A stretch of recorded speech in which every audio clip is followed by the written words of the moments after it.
Hey guys, welcome back to eBike Reviews and Adventures, and today I want to talk to you about the Apple AirTag, okay? We're new to iPhones. We've only had them for a couple of months, but I had learned about the Apple AirTag as a GPS tracker, and my thought was, hey, let's get some of those so we can put them on our bikes. In the event that our bikes ever got stolen, we'd be able to track them and know where they are. And a lot of people think that way, and it seems like it would be a good solution. So we went ahead and placed an order. And while I was waiting for that to arrive, I watched a couple of videos to kind of, just learn more about how they work and what they do. And that's when I learned, sadly, that they don't quite function the way I thought they would. And I want to make you aware of that as well. Now, see, Apple made these as a GPS tracker, and initially it sounded like a great idea, but what happened is people started using them for illegal purposes, such as stalking others. Okay, they would slip them onto a person or put them on their vehicle, and then they'd be able to follow them home and know where they're at. So because of all that, they had to change their policy because of liability reasons. I understand that. And they made changes to how these things operate. And now, the way they operate, they're almost useless, in my opinion. So let me explain that to you. Okay, so first of all, this is what it looks like when you purchase them. And this is the 4-pack that you get for $99. So I'll just show you real quickly what that looks like. They're packaged okay. There's 4 in a pack right here, and it's got some basic instructions on how to set it up and use it. And it's pretty simple. Just follow those instructions should you choose to go this route. But once you get your AirTag out and you pull out the little piece of plastic that prevents the battery from operating, it activates the device at that point, and then it's live.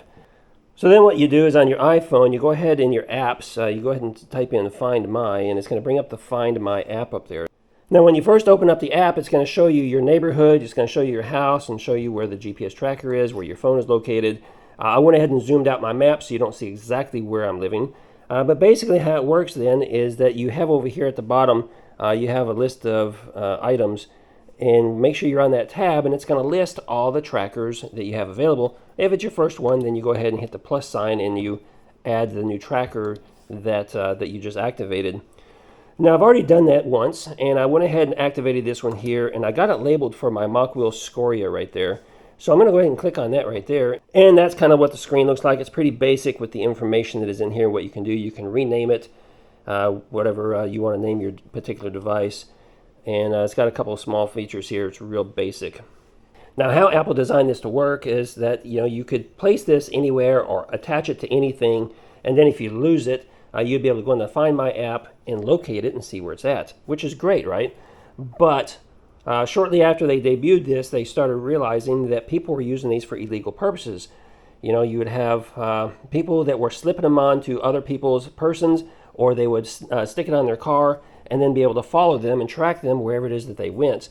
And so they quickly had to make some adjustments there as to how these things function and operated. And it kind of made it useless for our purpose of being able to track an e-bike. And so here's what I'm talking about. So let's say you have this device installed on your bike, and you have your app, and you're able to see on a map exactly where it's located.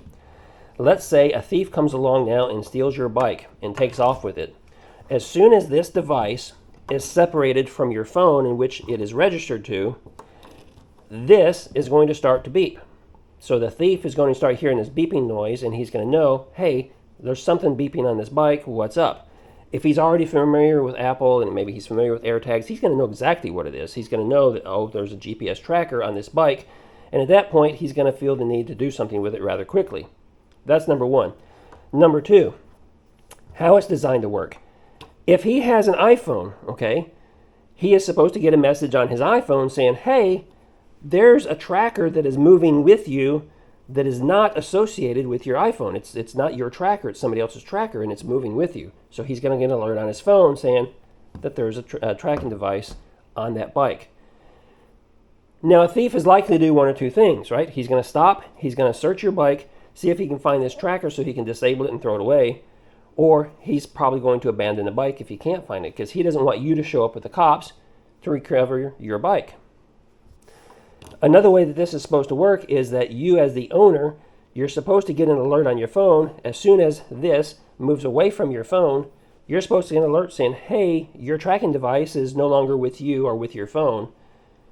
And so you get alerted. Now, in my testing, these things didn't happen. Number one, I have my tracking device that is associated with my phone. I left my phone here at home with my wife.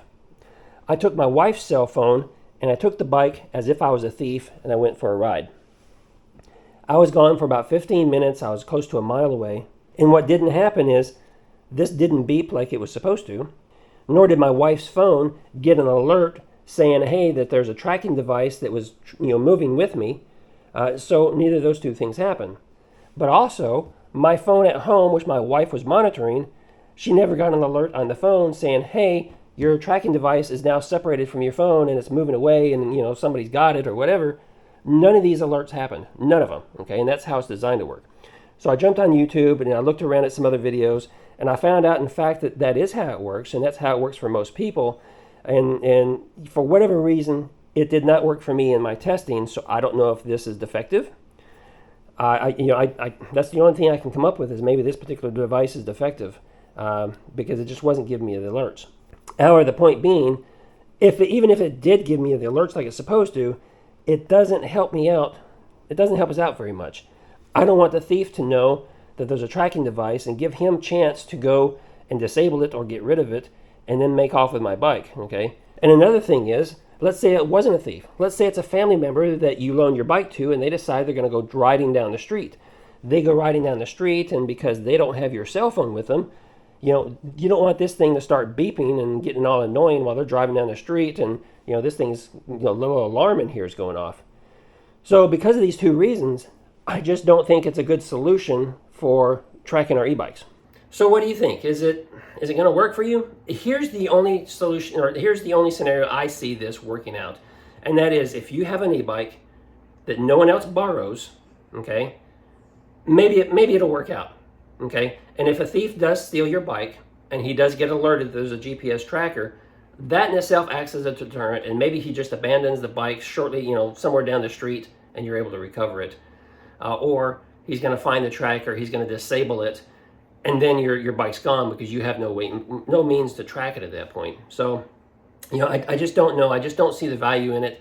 For $100, $30 per device, I just don't see that it's going to work out for me, because I'm constantly swapping bikes around. Other people are riding my bikes, and I don't want to have to go and try to disable this thing every time somebody else wants to ride my bike. I won't remember to do that anyway.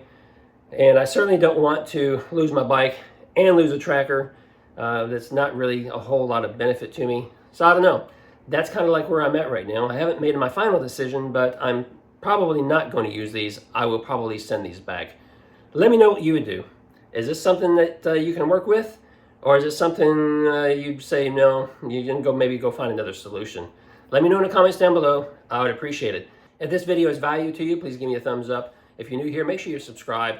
I've got another video dropping real soon.